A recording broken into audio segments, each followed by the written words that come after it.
In Veneto si continua a morire e infortunarsi nei luoghi di lavoro, anche a causa dell'alto tasso di industrializzazione. Nella nostra regione l'INAIL ha registrato 98 morti nel 2019, 17 in meno dell'anno prima, stessa cifra del Lazio, peggio stanno solo Lombardia e Emilia. Statisticamente continuano ad esserci 3 morti al giorno, nella nostra regione 2,2 e capite che sono dati che riguardano persone che vanno a lavorare e non tornano mai più a casa. A Padova in particolare gli infortuni del 2019 sono stati il 18,5% di quelli avvenuti in tutto il Veneto.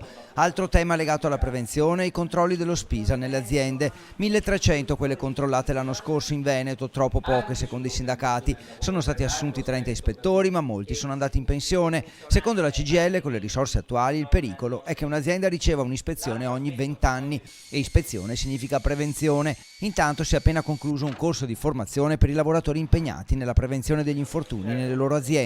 Questo corso è stato finanziato grazie alle multe che lo Spisal ha fatto in questi anni e questo vuol dire riutilizzare molto bene, in maniera positiva, queste risorse. Infine non bisogna dimenticare gli infortuni e le morti che colpiscono nel tragitto casa-lavoro. Il problema non è solo e semplicemente chi muore sul lavoro, ma anche chi muore andando al lavoro o tornando dal lavoro.